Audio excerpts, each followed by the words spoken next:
Good day mga para, yan, nandito na naman po tayo sa ating another video vlog mga boss. At ito, nire-retoke natin tong old tattoo ni Madam at respeto sa unang artist nito, at ipapaayos sa atin ni Madam yung kanyang old tattoo. At ito, sinisimulan natin yan sa lining. Syempre, lagi po natin yan sisimulan sa lining pag mga ganitong design at ganitong mga retoke. Bali, hindi ako gumagawa ng mga ganitong design, yung magre-retoke ng mga old tattoo na hindi na ayos ng ibang artist, pero dahil pinaalam naman at sinabi naman na okay lang daw, at ito inayos na po natin yung kanyang tattoo. Bali, sa mga ganitong pyesa ay napakahirap din po gawin, dahil kung mas lalo pag wala pong reference, pero buti na lang may reference po tayong binigay ni Madam, at ito sinundan lang po natin yung old tattoo.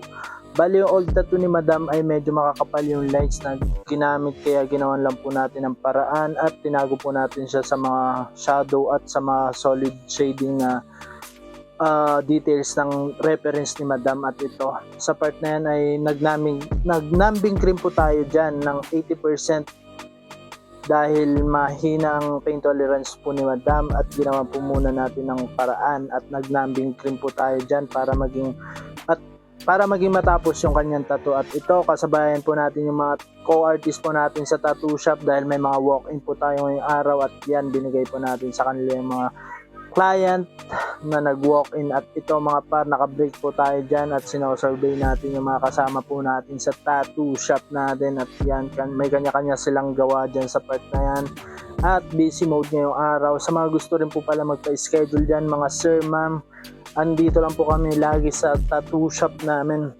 Pwede po kayo mag-walk-in anytime, anywhere. At ito mga par, malapit na po tayo dyan matapos, pero hindi po talaga natapos ng pyesa kasi nawala na yung talad ng ating lambing cream at hindi na kinaya ni Madam, at nagustuhan niya naman yung naging outcome, dahil parang tapos na daw. Dahil ito, mukha na lang yung hindi natapos din, pero talaga nag-top out na si Madam. Kahit na ginamitan po natin ng numbing spray, hindi pa rin tumalab dahil mahina yung kanyang paint tolerance si Madam. Kaya advice ko lang sa mga gusto magpatattoo, piliin nyo kung saan part nyo gusto ipatattoo, kasi sa part na to sobrang sakit talaga sa mga tagiliran.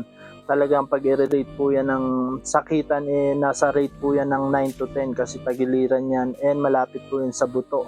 Bali, itong design ni Madam ay matagal niya nang pinagawa, ngayon niya lang naisipan ipa-retouch. Way back 2020 pa to daw na tattoo niya, and ngayon niya lang naisipan ipaayos. At ito, respeto pa rin sa ating old na gumawa dito sa tattoo ni Madam. Syempre, ganyan talaga, trust the process. Ayan, inayos na po natin dyan sa part na yan. Ang ginawa po nating technique dyan ay matakpan yung mga old na bakat ng ink, at ginawa po natin siya ng panibagong layering para makuha natin yung tamang sukat at tamang details ng design. And diniskartehan na lang po natin yung sa part na to mga boss. At yan, nagtawag na yung Madam natin ng backup, tinawag niya na si boyfriend niya para mag-holding hands. At yan, kita nyo naman kung gaano sila ka-sweet at kalambing, nagsosuportahan sa bawat kahirapan, ups and down. Alright, at ito, malapit na tayo matapos mga boss, at